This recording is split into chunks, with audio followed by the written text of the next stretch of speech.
Warahmatullahi wabarakatuh. Ketemu lagi dengan di perkuliahan sistem informasi geografis di pertemuan ke-11 berarti ya. Di pertemuan ke-11 ini kita akan membahas tentang visualisasi atau geovisualisasi.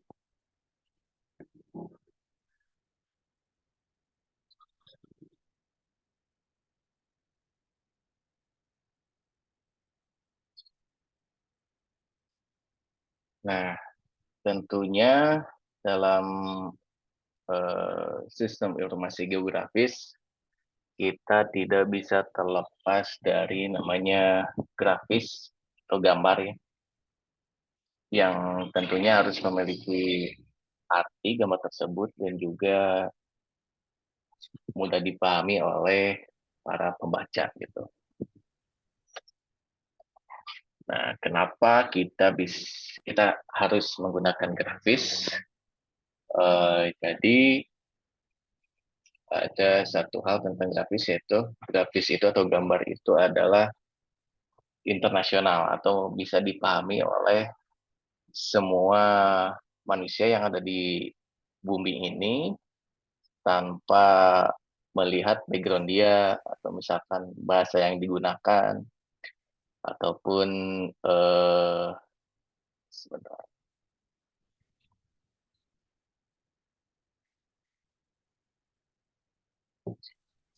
ya, jenis kelamin, ras dan sebagainya.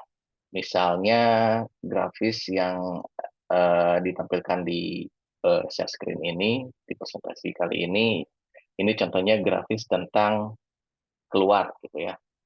Nah, keluar di sini kan kalau eh, teks gitu ya, tentunya harus mengikuti siapa yang membaca teks ini. Misalkan dalam bahasa Indonesia namanya keluar, dalam bahasa Inggris namanya exit, dalam bahasa Belanda misalkan gang dan sebagainya dan sebagainya.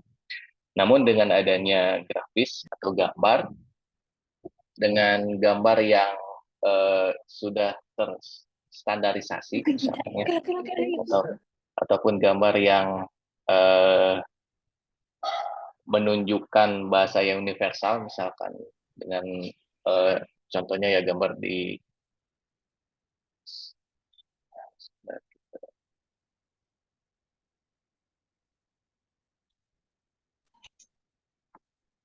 ya contohnya misalkan gambar ini semua orang baik itu orang Inggris misalkan itu orang Indonesia ataupun orang yang berbeda bahasa bisa mengerti bahwa ketika ada logo seperti ini atau gambar seperti ini itu bisa dikatakan eh,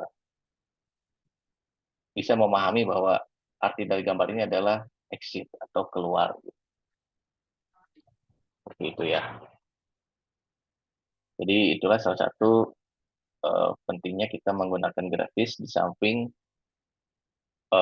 teks atau bahasa yang pada umumnya.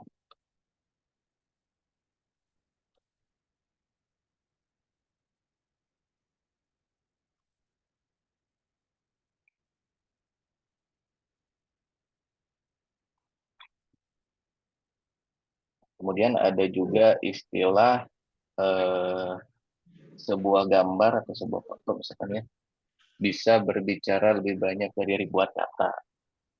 Nah, misalkan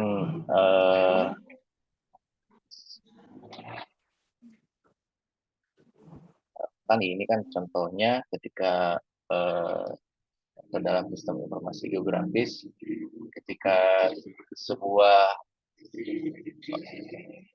order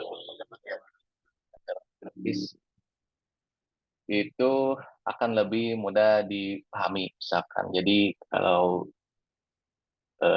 di contoh ini kan ada beberapa grafis yang digunakan misalkan ketika berjalan kaki, grafis yang digunakan adalah orang yang sedang berjalan gitu ya tanpa harus terlalu banyak teks gitu. Kemudian dan juga simbol-simbol yang lainnya, misalnya ada simbol bangunan, simbol hotel gitu yang digunakan.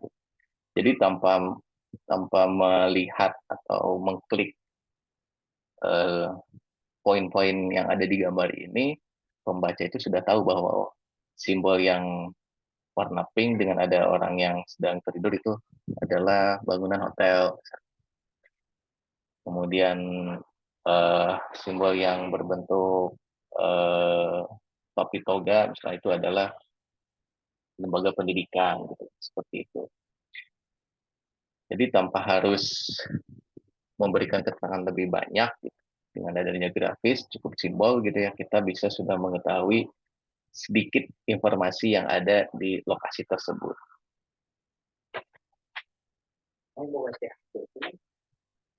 Sebentar.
Oke, sorry tadi ada yang masuk.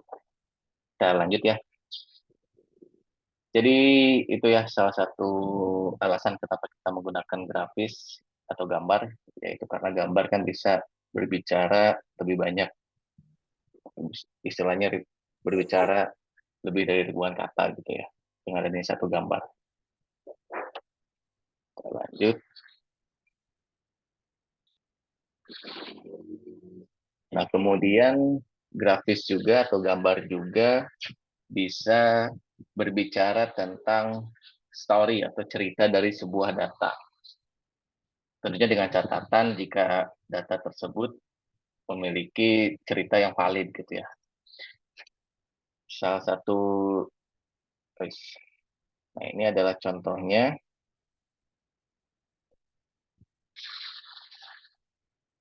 Nah, ini nah perlu digarisbawahi ketika itu ya gambar bisa bercerita tentang sebuah data ketika data tersebut mempunyai cerita yang valid. Nah, kalau di sini adalah contoh dari ketika kita membuat sebuah gambar ataupun grafis gitu ya, akan tetapi ceritanya tidak valid. Contohnya misalkan ini eh, contohnya adalah penggunaan Internet Explorer hubungannya dengan murder rate atau rasio pembunuhan di Amerika gitu.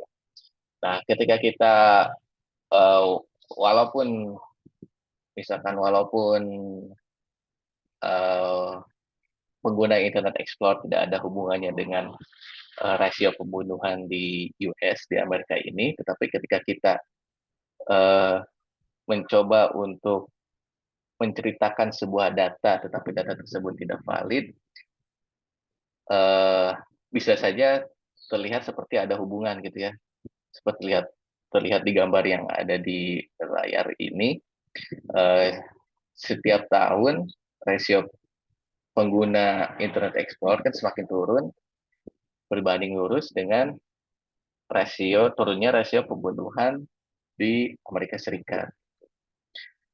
Nah, eh, ketika si pembaca tersebut tidak kritikal gitu ya, tidak kritis membaca gambar tersebut, tentunya dia akan eh, dengan serta merta menerima cerita dari gambar tersebut gitu, walaupun seperti yang sudah di garis bawahi tadi bahwa catatan value story ini harus harus kita perhatikan gitu.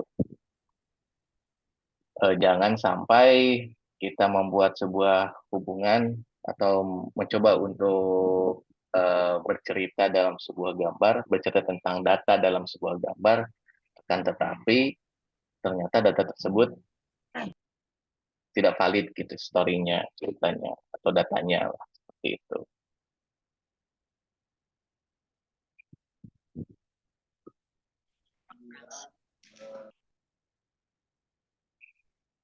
Oke, lanjut.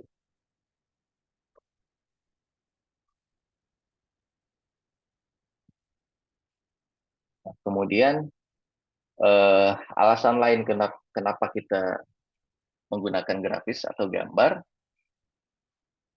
Grafis juga bisa bercerita tentang sebuah data, bahkan apabila gambar atau grafik yang kita gunakan itu simple gitu, simple itu. Contohnya misalkan seperti gambar di depan di layar ini, grafis ini atau gambar ini kan simple ya, hanya sebuah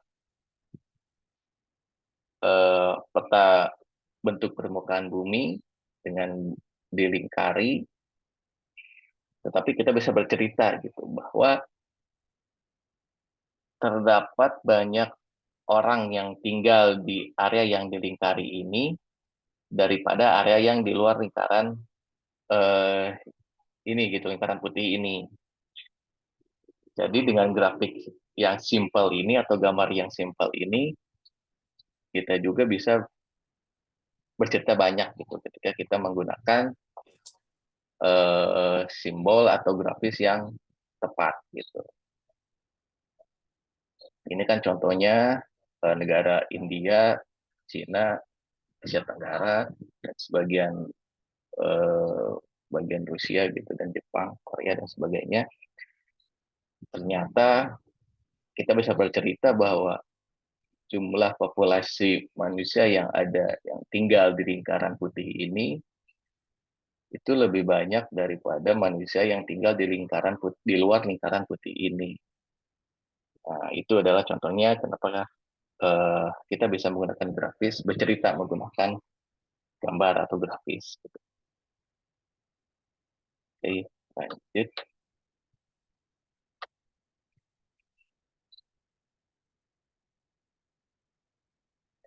Nah, kemudian, nah ini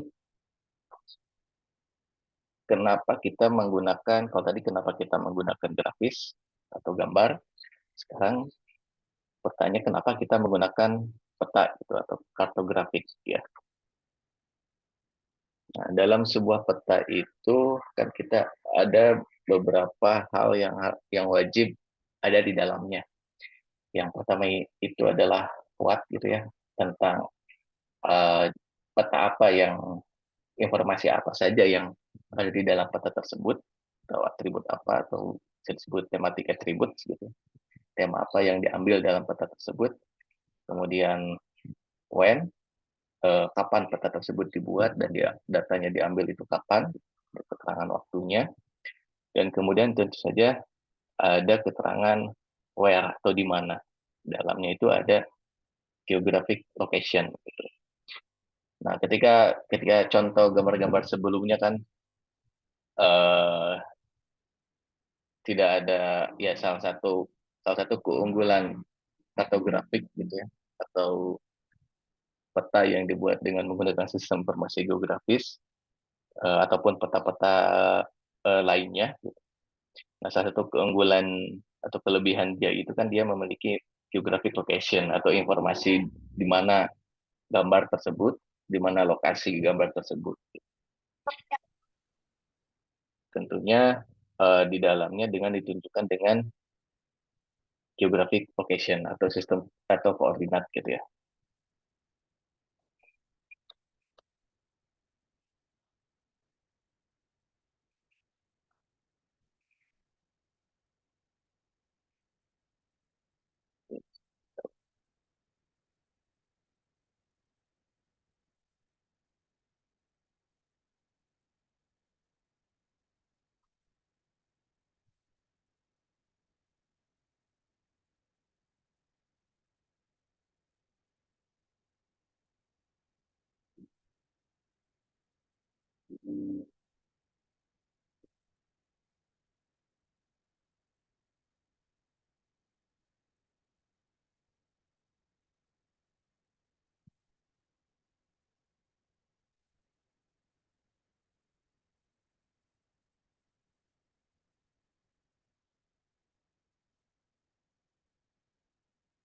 Nah, lanjut. Nah, kemudian eh,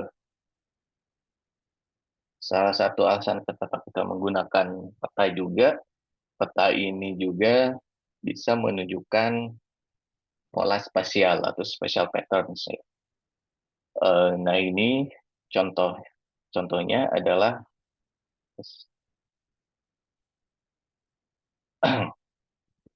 nah, kemudian ini contoh yang ditunjukkan di layar.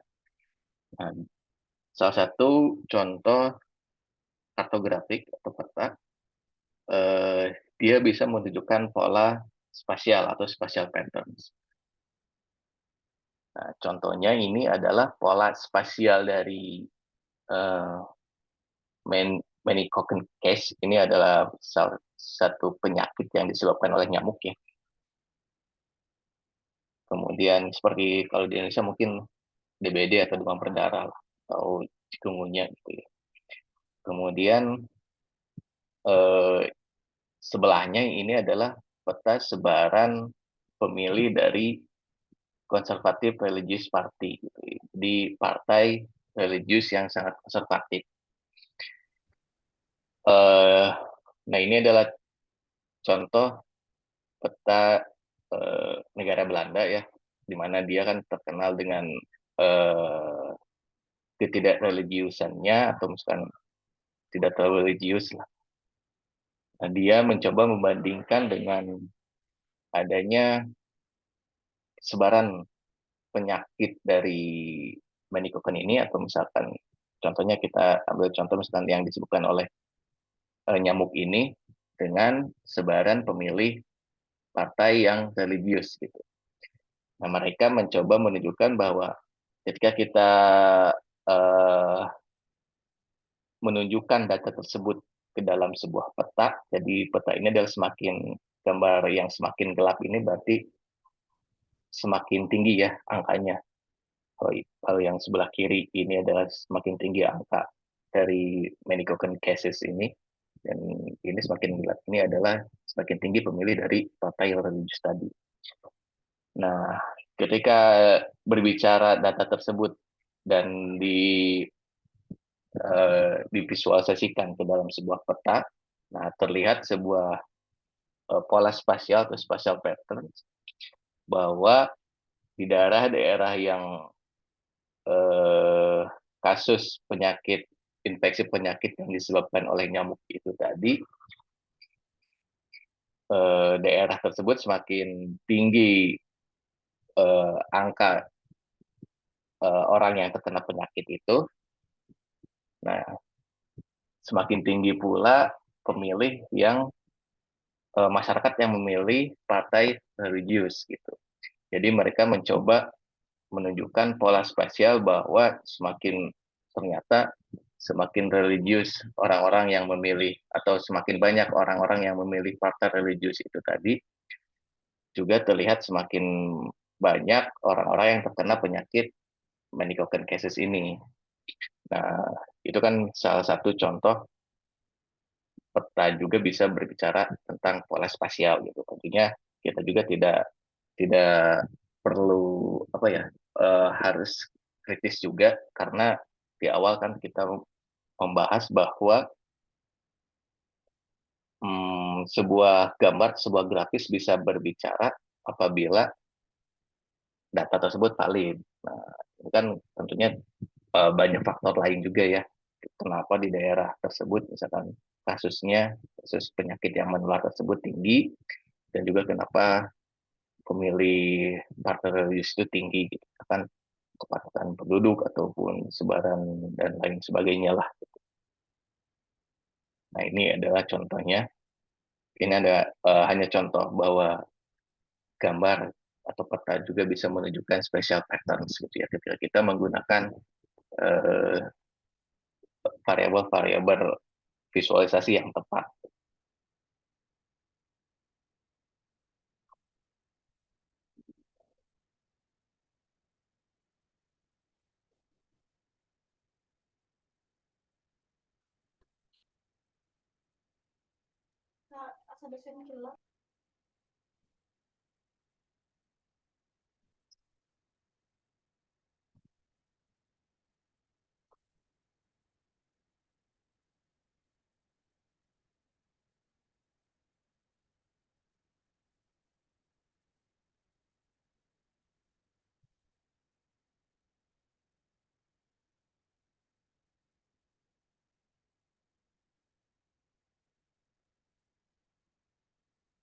Kemudian eh, lanjut ya. Nah, kemudian ada beberapa hal yang harus kita perhatikan juga dalam membuat visualisasi gitu, memvisualkan sebuah bentuk permukaan bumi ke dalam sebuah peta gitu.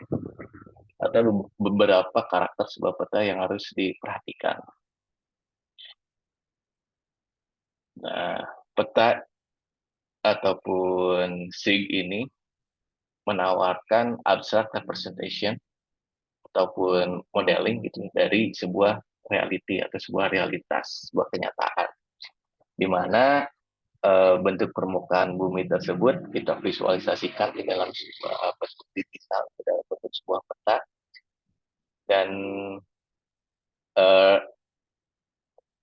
reality atau fenomena-fenomena geografis tersebut tentu saja disimplifikasi, kemudian diklasifikasikan, lalu disimbolisasi dan dipresentasikan dalam bentuk atau di scaling gitu ya, dalam bentuk skalanya diperkecil gitu. Jadi itu ya, misalkan contohnya ketika kita mencoba untuk merepresentasikan sebuah penggunaan lahan ya, contoh-contoh yang ada di sini, kemudian kita representasikan ke dalam bentuk digital, dalam grafis gitu. Eh, kita mensimplifikasikan bahwa bangunan ini adalah kotak gitu ya, ataupun dua dimensi gitu. Padahal kan di kenyataannya tiga dimensi gitu ya. Tapi dengan uh, gambar tersebut kita simplifikasikan ke dalam bentuk dua dimensi dan kita tidak melihat ketinggian ataupun sebagainya. Nah, kemudian misalkan contoh yang lainnya ini adalah uh, ini ya, misalkan semak belukar. Pada kenyataannya kan semak tersebut kuatannya beda-beda ya, tergantung tinggi tinggi semak tersebut. Oh ya, oh ya, bentar ya.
Oke, mohon maaf tadi ya, karena saya sedang di lapangan, jadi pinjam ruangannya, jadi ada yang masuk sebentar. Kita lanjut ya. Eh, yes, ya, sudah. Jadi contoh ini kan kita mencoba merepresentasikan semak belukar dalam bentuk dua dimensi tanpa melihat tingginya, misalkan ataupun jenis semaknya seperti apa. Kemudian kita simplifikasi ke dalam bentuk poligon yang berwarna hijau. Nah, kemudian namun apabila perbedaan tersebut terlihat distinktif gitu ya, atau sangat berbeda jauh, kita mengklasifikasikan area yang lainnya sebagai eh, dengan poligon yang lain, dengan poligon yang berbeda, dengan warna yang berbeda juga. Nah, di sini contohnya tadi kan ini adalah semak gitu ya, dan di atasnya atau poligon yang ini adalah pohon gitu ya, ataupun hutan gitu, yang lebih lebat lah. Gitu. Nah, itu kan salah satu contoh kita mensimplifikasikan dan juga mengklasifikasikannya. Nah, kemudian eh, eh, ketika kita memiliki informasi bahwa bangunan-bangunan tersebut penggunaannya berbeda, gitu ya, kita bisa memberikan simbol bahwa eh, memberikan simbol bahwa penggunaan bangunan tersebut berbeda. Nah, ini contohnya. Nah, ketika kita memiliki informasi bahwa bangunan tersebut adalah rumah sakit gitu ya. Nah, kita memberikan simbol tanpa memberikan teks gitu ya. Dengan simbol rumah sakit yang sudah terstandarisasi gitu, yang sudah digunakan di seluruh penjuru dunia. Kita gunakan simbol tersebut di dalam bangunan tersebut sehingga pembaca akan mudah memahami bahwa bangunan tersebut adalah rumah sakit gitu. Nah, kemudian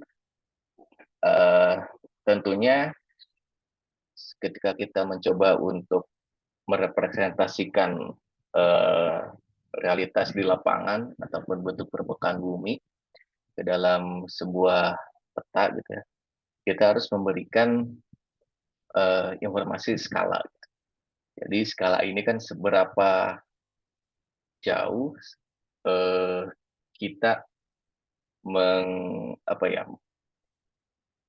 seberapa jauh kita merepresentasikan bentuk asli dari fenomena-fenomena geografis tersebut ke dalam bentuk yang sudah tersimplifikasi itu tadi. Misalkan skala kan bisa 1 banding 5.000, terus 1 banding 10.000 dan sebagainya dan sebagainya. Nah, itu adalah contoh eh, karakteristik sebuah peta ya.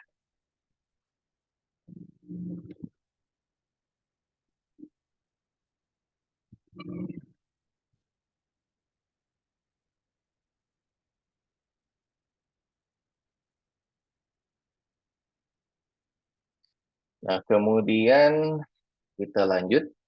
Eh, Kartografik itu adalah sebuah proses komunikasi.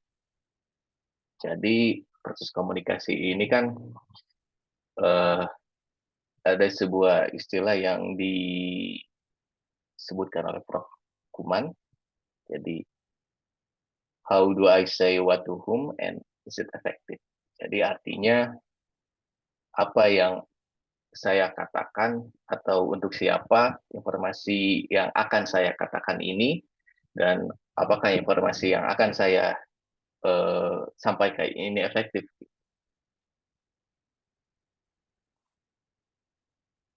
Jadi dalam kartografi komunikasi atau komunikasi kartografis ya, itu ada beberapa hal yang perlu kita perhatikan.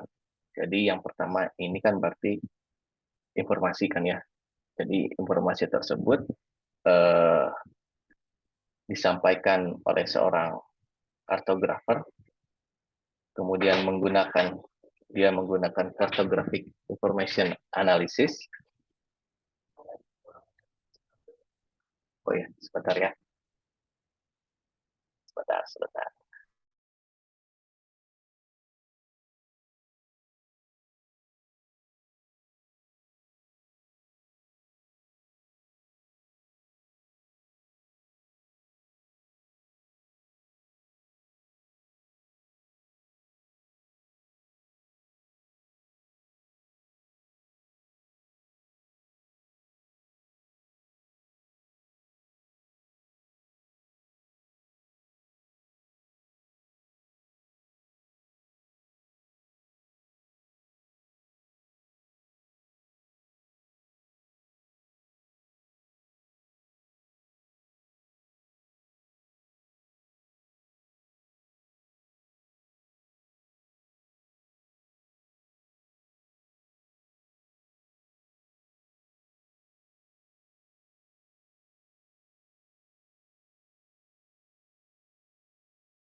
Eh, Mohon maaf ya sebentar, ada keperluan dulu sebentar 10 menit ya. Kita pause dulu.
Progress.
Oke, kita lanjut ya.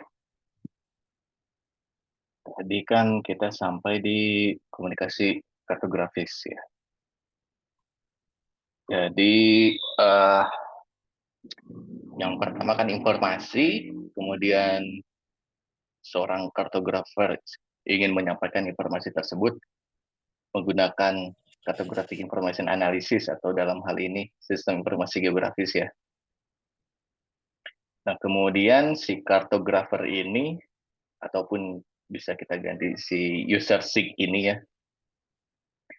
eh, dia menentukan bagaimana caranya kita menyampaikan informasi tersebut ke dalam sebuah peta agar peta tersebut mudah dipahami dan informasi yang ingin kita sampaikan tersebut itu eh,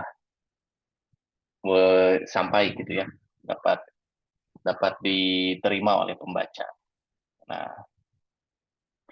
si kartografer tersebut menggunakan kartografi science system atau dalam hal ini adalah simbologi ya.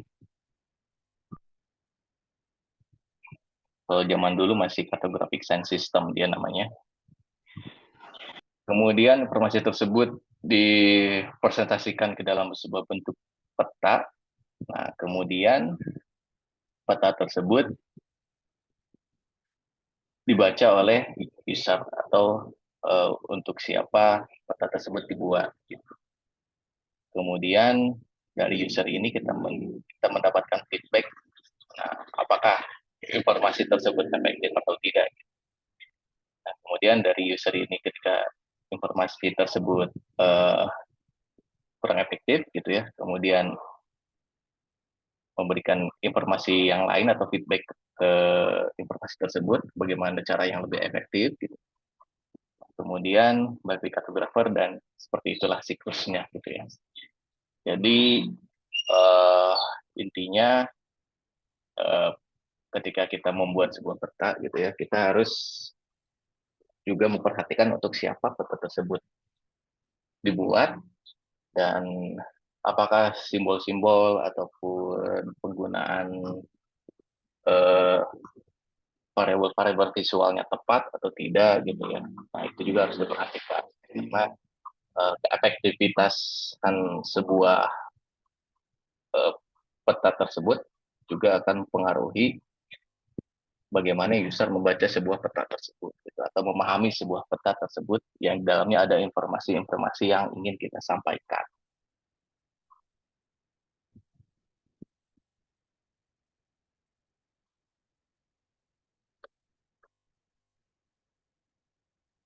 Lanjut. Nah, kemudian ada yang dinamakan cartographic toolbook berdasarkan data-data variabel yang sudah ada ya.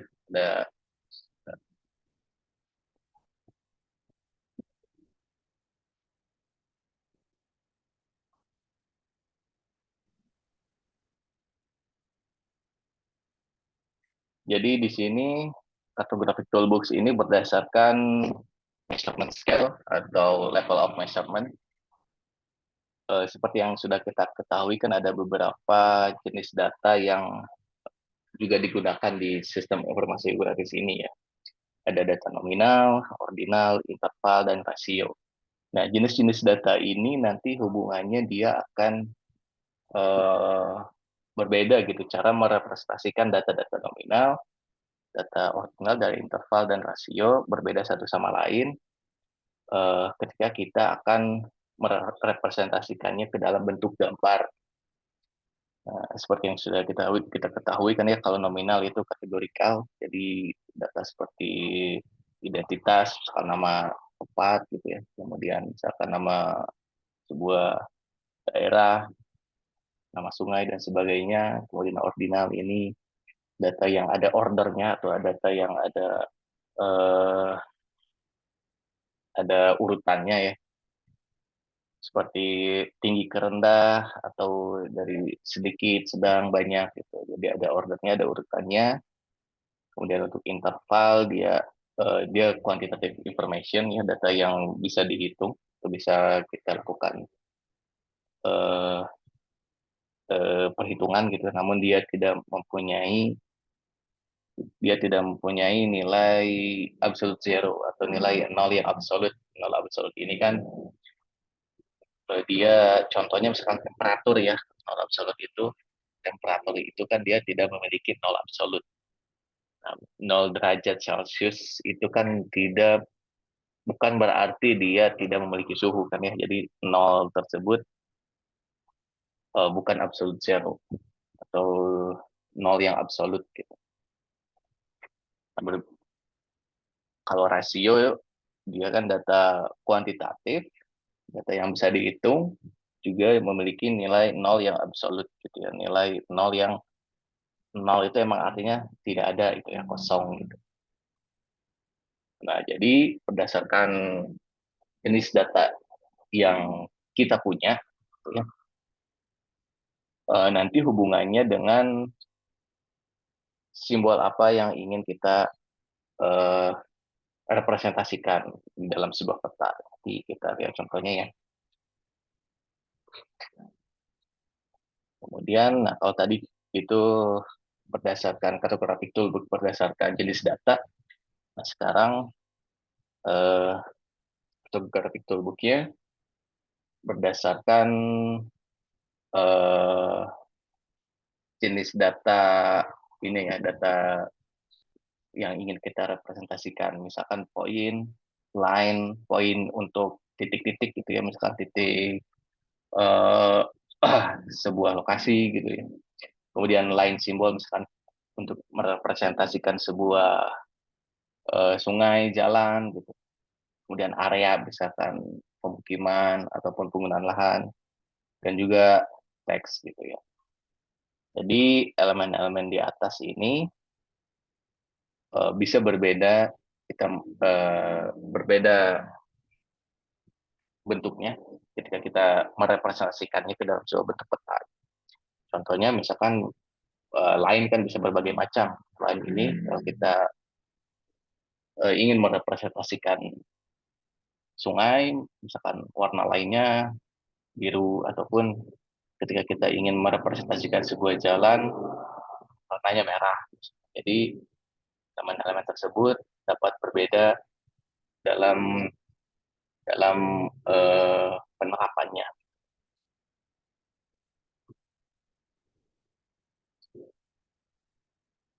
Kemudian ini adalah visual-visual variabel yang bisa kita gunakan sebagai acuan ketika kita memiliki sebuah data, sebuah informasi. Misalnya, ada beberapa hal yang bisa kita gunakan ya. Misalkan simbol, kita menggunakan simbol poin, simbol line atau area, namun kita ingin menekankan ke dalam perubahan size, perubahan ukuran gitu ya, bisa kita rubah-rubah ukurannya berdasarkan informasi yang ingin kita sampaikan. Contohnya misalkan line, misalkan bentuk jalan utama dan jalan arteri misalkan berbeda bentuknya, size-nya juga kita bisa rubah gitu ya. Di petanya kita rubah size-nya berbeda satu sama lain. Kemudian value, misalkan kalau misalkan perbedaan value, kita bisa rubah warnanya, atau misalkan gradasi warnanya kita bisa rubah gitu, yang berurutan gitu. Kemudian kita juga bisa menggunakan perbedaan tekstur ya dalam petanya, misalkan. Kemudian warna untuk data yang tidak order gitu ya, tidak berurutan, kita gunakan perbedaan warna, orientasi, dan juga perbedaan bentuk. Ini contohnya visual variable, kita bisa gunakan misalkan data yang kita punya dan juga informasi apa yang ingin kita sampaikan.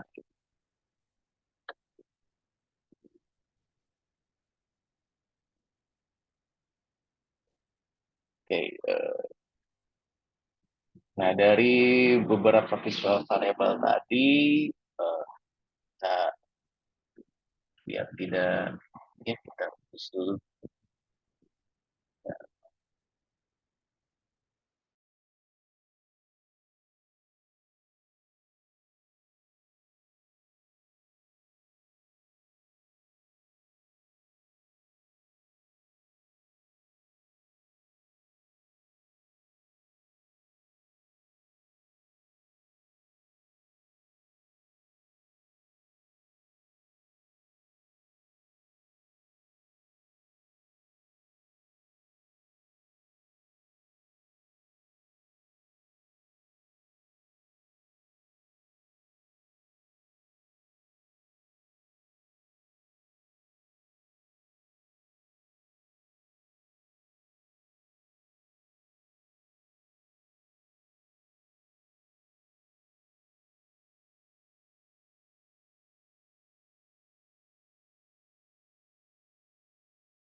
semuanya masuk. Nah, ketika ini tidak ditindaklanjuti, uh,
Ya, sorry, sorry.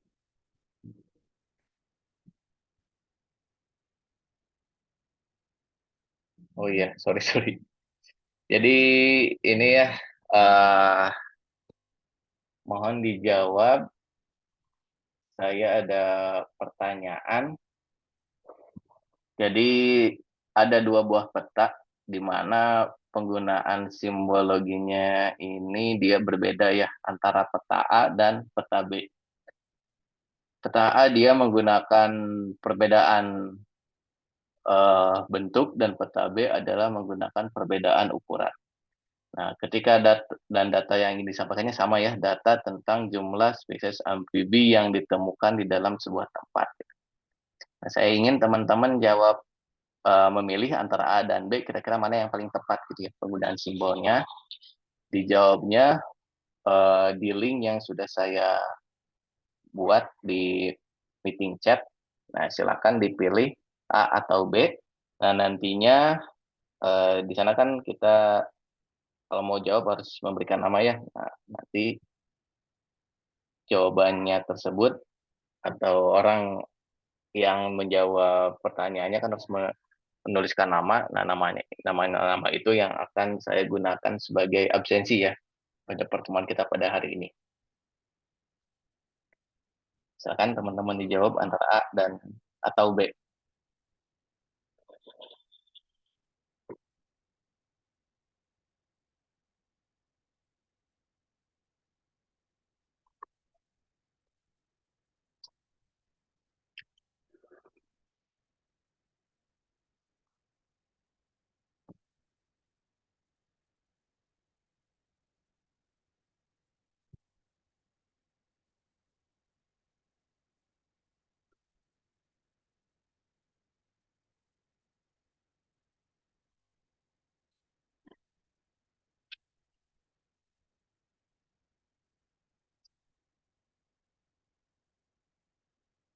Data ini menunjukkan perbedaan jumlah ya, perbedaan angka.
Oke, baru 44 orang yang menjawab.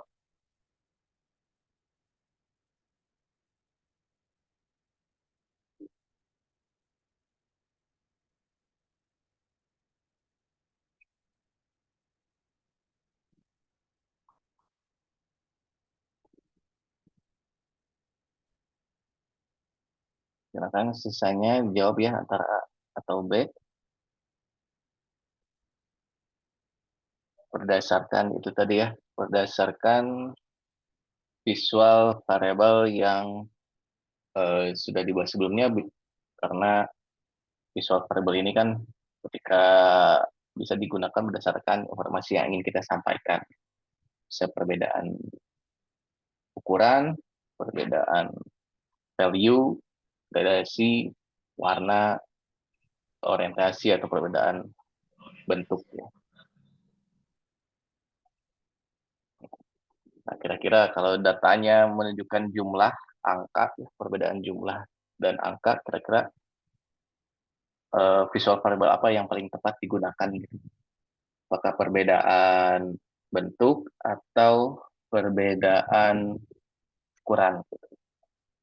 Ini kan data yang disampaikannya adalah data dengan tentang jumlah spesies amfibi yang ditemukan ya, ditemukan di suatu tempat.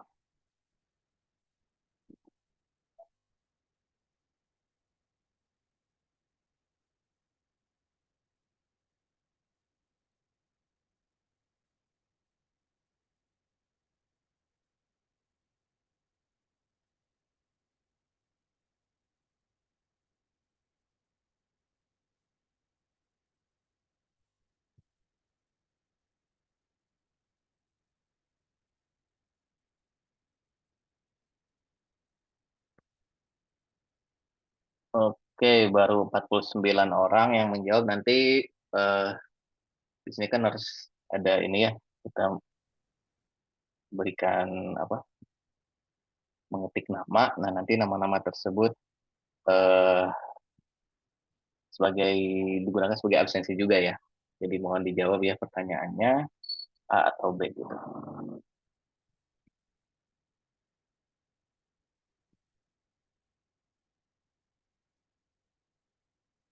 Linknya ini ada di message chat ya.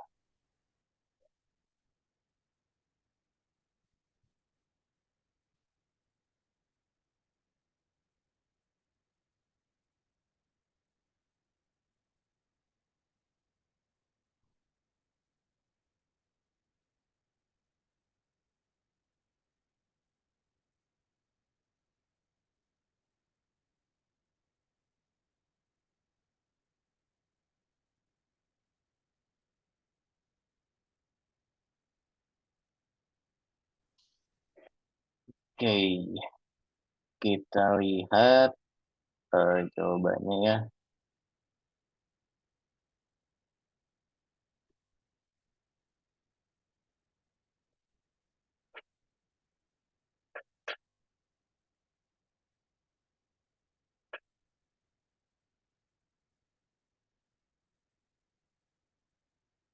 Dari 68 orang yang sudah menjawab, 70% ternyata menjawab A dan 26% menjawab B ya.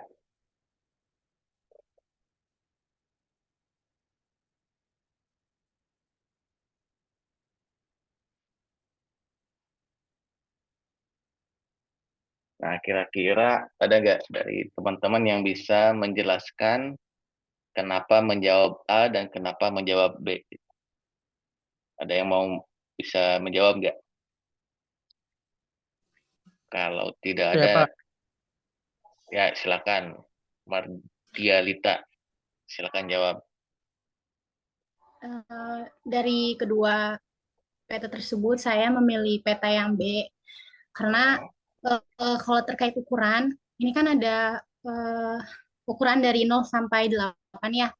Menurut Ya, saya ini lebih simpel aja. Jadi kalau misalnya jumlah atau ukuran hewan dia itu lebih sedikit, maka simbolnya itu akan lebih kecil. Dan kalau misalnya hewannya lebih banyak, maka simbolnya juga akan lebih besar. Jadi memudahkan pembaca untuk memahami. Sedangkan kalau misalnya saya bandingkan dengan A, kita tuh harus spesifik gitu loh Pak buat memahami. Jadi, oh ukuran ini gambarnya begini, oh ukuran kecil berarti simbolnya begini. Jadi agak susah gitu. Jadi menurut saya yang B itu lebih simpel gitu. Terima kasih. oke.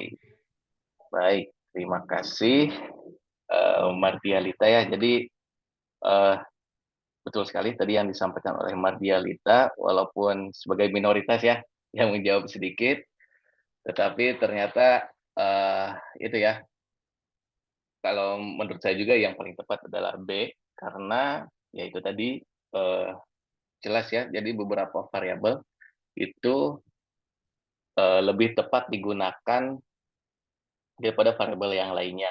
Why? Kenapa? Karena yaitu tadi seperti yang sudah disebutkan oleh Madelita juga bahwa eh, simbol yang kita gunakan nantinya itu akan berhubungan dengan persepsi kita membaca sebuah peta. Jadi persepsi awal ini ketika kita melihat data ada perbedaan bentuk atau perbedaan ukuran, eh, jelas ya tanpa kita melihat detail secara kelegendanya, kita bisa lihat bahwa di beberapa titik ini lebih banyak gitu ya, lebih banyak ditemukan spesies amfibinya dibanding titik-titik yang lainnya. Apabila kita melihat yang perbedaan size atau perbedaan shape ya, perbedaan bentuk, kita harus bolak-balik melihat legenda gitu. Nah, jadi itu tadi ya seperti yang sudah disampaikan, ada beberapa hal yang lebih tepat digunakan dibanding variabel lainnya. Jadi kata kuncinya ini appropriate ya, lebih tepat. Jadi bukan berarti benar gitu ya, lebih tepat karena dalam proses simbologi ini tidak ada benar atau salah sih sebenarnya, cuman ada lebih appropriate mana atau lebih tepat mana yang digunakan berdasarkan informasi yang ingin kita sampaikan dan juga eh, kepada siapa kata tersebut ingin kita sampaikan, seperti itu ya. Oke, terima kasih atas jawabannya. Kita lanjut ya. Nah, kemudian, nah itu tadi ya, ada perception properties, jadi ada persepsi yang ingin kita bangun ketika kita membuat sebuah peta dan memberikan simbologinya. Nah, jadi visual variabel tadi ya, antara perbedaan bentuk, perbedaan ukuran, itu memungkinkan pembaca untuk menerima persepsi tentang suatu hal, contohnya misalkan what belongs together, artinya apa yang siapa yang memiliki gitu, apakah data tersebut equal importance atau sama saja, Kemudian apakah ada perbedaan order atau perbedaan urutan, kemudian apakah ada perbedaan kuantitas gitu ataupun jumlah.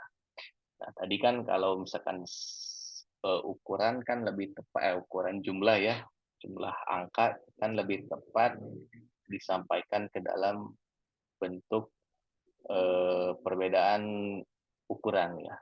Nah, kemudian kalau misalkan order itu kan bisa perbedaan gradasi warna ya, dari misalkan dari putih ke abu-abu ke hitam, ataupun perbedaan kuantitas itu tadi ya, perbedaan jumlah ya. Kalau equal importance mungkin bisa kita menggunakan perbedaan bentuk ya, ketika sama-sama penting nih, sama-sama penting, misalkan perbedaan jenis sekolah gitu ya, kita bisa menggunakan perbedaan shape atau bentuk ya, seperti itu. Jadi pemilihan variabel visual variable ini tergantung dengan persepsi apa yang ingin kita sampaikan. Nah, persepsi yang ingin kita sampaikan ini tentunya berkaitan juga dengan data yang kita punya gitu ya.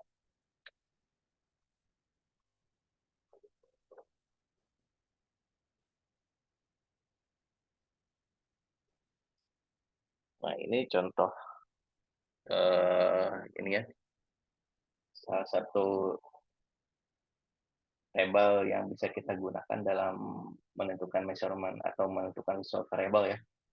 Yang misalkan untuk order atau quantities, untuk urutan ataupun jumlah, kita bisa gunakan visual variable perbedaan size ya, perbedaan ukuran.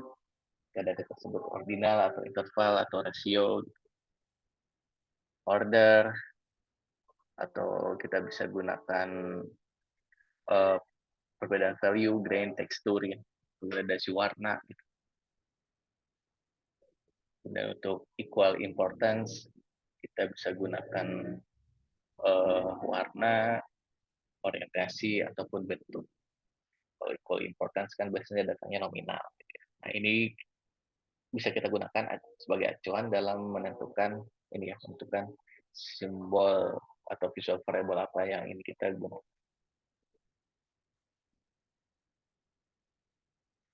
Jadi perception properties ini bisa kita sebut juga dengan hubungan antara data dan gambar. Gitu.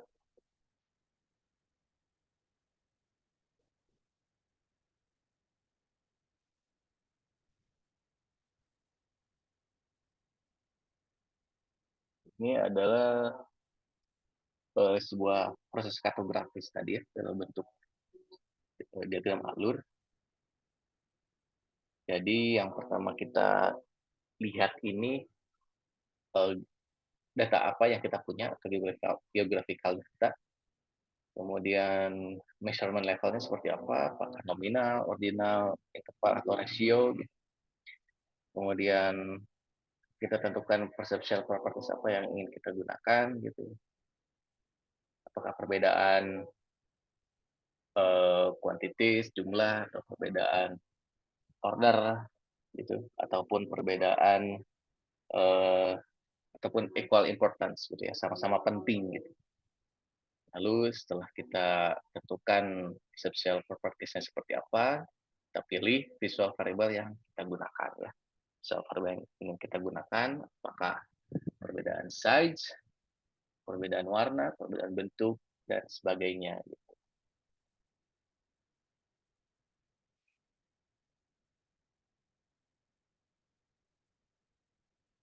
Nah, ini adalah contoh-contoh penggunaan simbologi ya. Misalkan untuk topographic maps, gitu. Kita bisa gunakan perbedaan warna ya, perbedaan warna untuk menunjukkan data tentang vegetasi kan bisa kita sebutkan equal importance ya, sama-sama penting gitu ya. Antara misalkan semak belukar ataupun hutan, kan semua penting, sama-sama perlu direpresentasikan. Namun kita membedakan data tersebut dalam bentuk warna.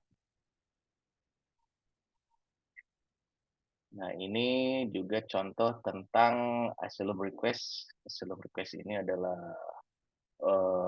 pencari suaka. Pencari suaka di negara-negara Eropa kalau dilihat di peta ini. Nah, bisa kita lihat ya dengan perbedaan, kita ingin menunjukkan perbedaan jumlah, kita bisa gunakan untuk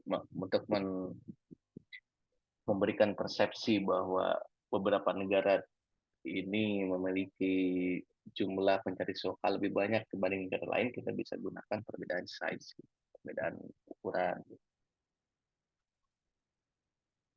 Kemudian, nah ini contoh penggunaan peta, namun ya itu tadi ya, perlu juga kita garis bawahi bahwa terlalu banyak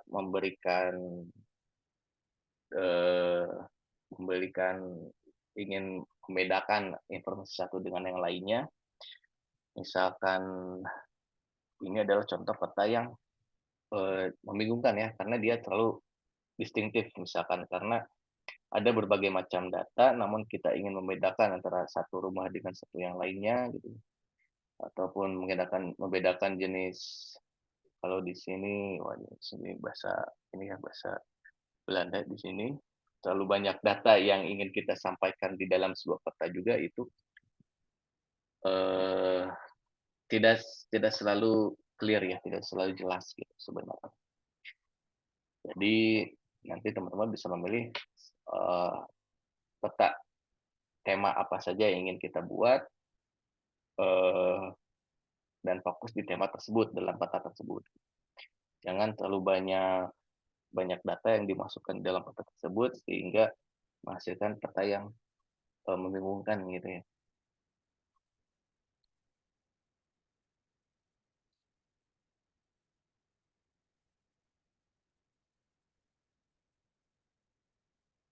Lanjut.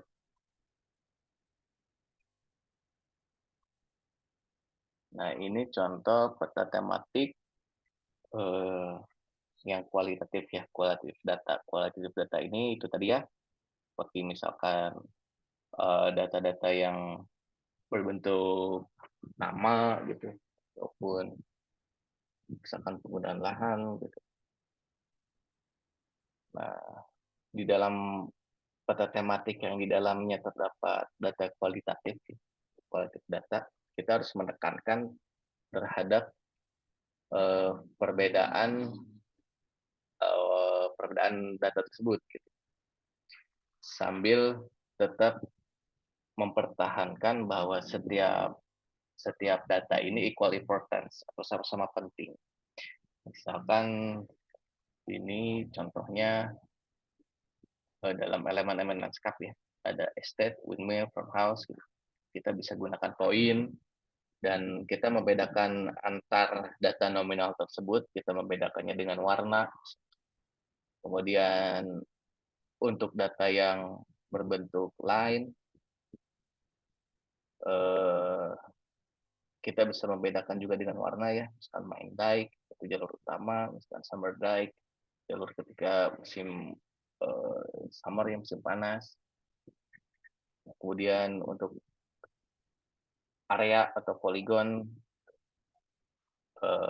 kita bisa gunakan perbedaan warna juga gitu untuk membedakan satu data dengan data yang lainnya.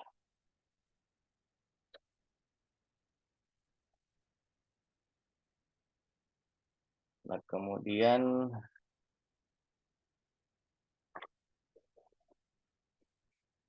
masih di data kualitatif ya, ini masih sama ya data yang tadi.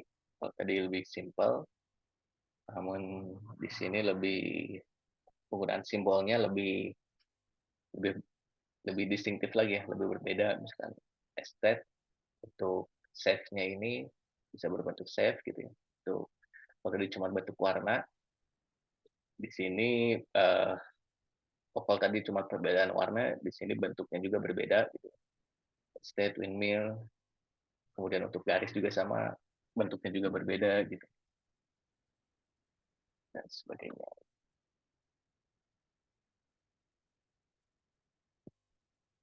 Nah, ini contoh data ketika kita membuat peta dan memiliki data kuantitatif ya. Ini sudah kita lihat sebelumnya. Bisa kita gunakan perbedaan size, perbedaan ukuran ketika kita memiliki data ya. Nah, jadi untuk kuantitatif data ini kita harus menekankan terhadap perbedaan proporsinya di setiap tempatnya. Jadi satu tempat dan satu tempatnya berbeda, lalu kita buat proporsinya secara proporsional. Kemudian bisa kita gunakan perbedaan size, perbedaan ukuran.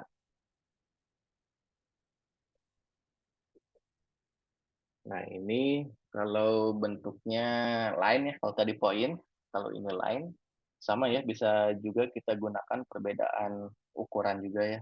Di sini contohnya eh, repatriation request.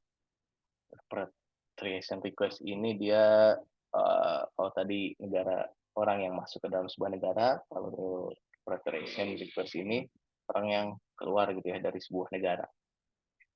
Nah, bisa kita lihat misalkan tujuannya kemana, yang paling banyak kemana gitu ya. Dengan melihat dengan penggunaan simbol yang tepat kita bisa dengan mudah gitu membaca peta tersebut. Ini masih, nah ini juga kemudian, nah untuk area tadi kalau tadi pilihannya contoh penggunaan poin, nah kita juga bisa menggunakan perbedaan gradasi warna ya. Ketika kita memiliki data kuantitatif, sama ini data tentang asylum request, data pencari suaka di sebuah negara. Nah, ketika kita ingin tidak ingin menggunakan poin ya, kita ingin menggunakan area, gitu. Nah kita bisa gunakan perbedaan gradien atau gradasi warna untuk membedakan satu area dengan satu lainnya. Gitu. Tentunya kalau data ini harus dinormalize dulu ya, dinormalisasi. Kita bikin seperti dikategorikan terlebih dahulu.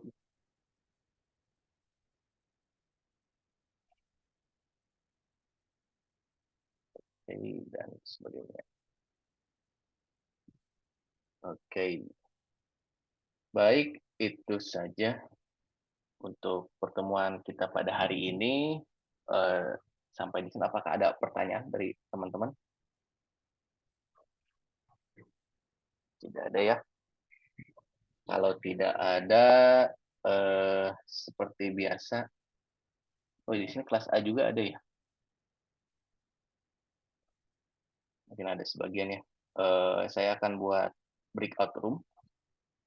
Nanti silakan teman-teman masuk ke breakout room-nya berdasarkan kelasnya masing-masing. Kita buat absensi ya. Kita buat.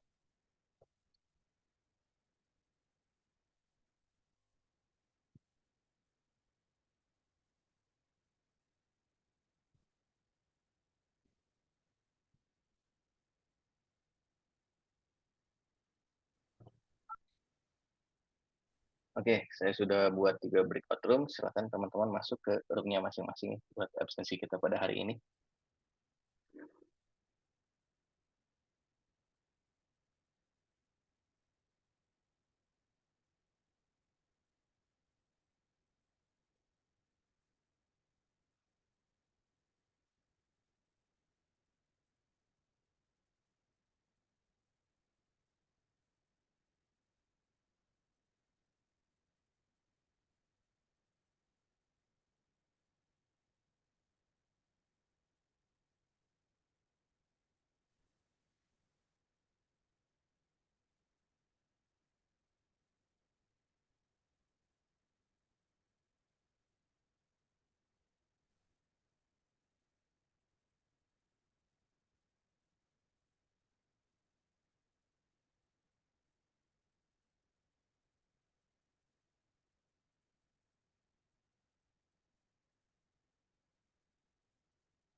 Oke.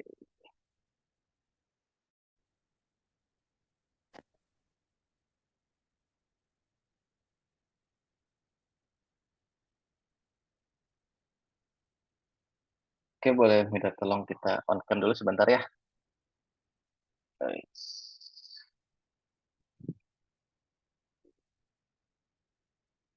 Oke.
Oke, sekali lagi ya. 1, 2, 3.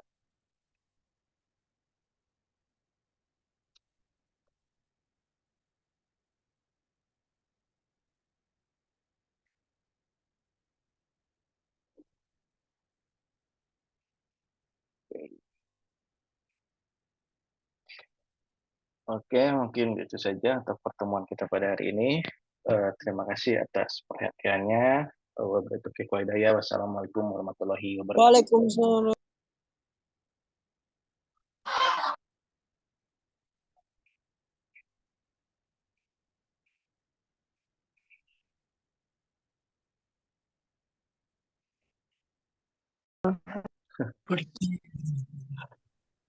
Bisa di on cam dulu ya semuanya sebentar.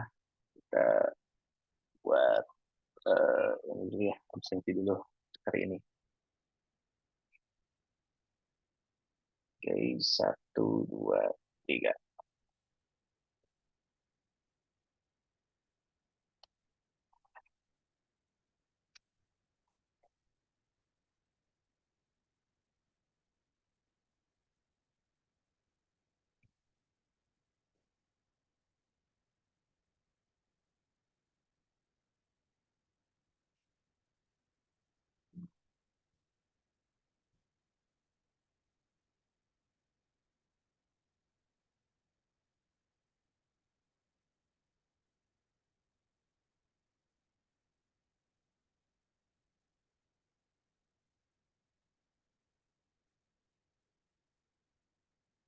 Oke, sekali lagi ya. 1, 2, 3.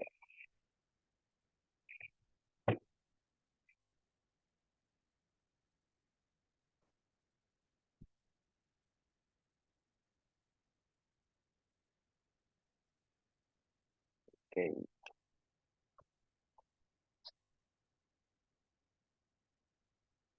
baik.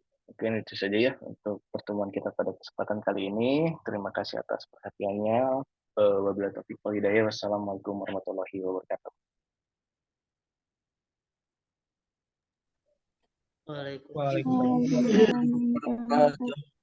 Waalaikumsalam warahmatullahi wabarakatuh. Oke, terima kasih. Teman-teman kelasnya bisa di-on-cam dulu ya. Sebentar. Buat absensi dulu.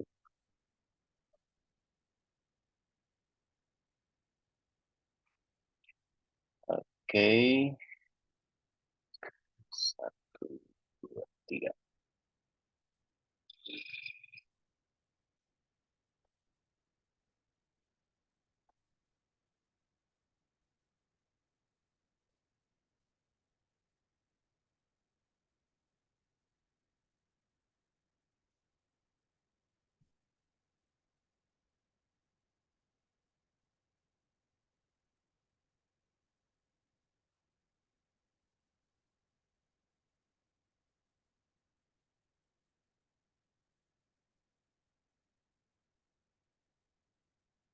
Oke, sekali lagi ya. 1, 2, 3.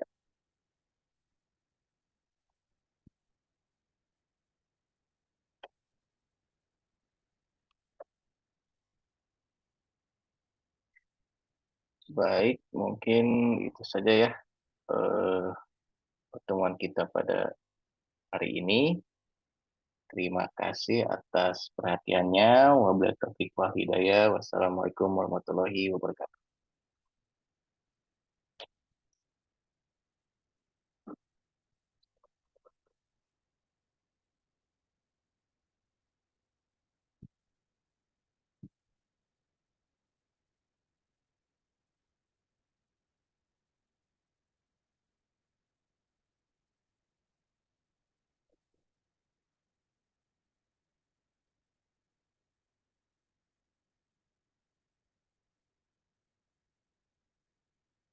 Oke, itu saja ya pertemuan kita pada hari ini. Ya, terima kasih. Silakan teman-teman bisa leave room semuanya.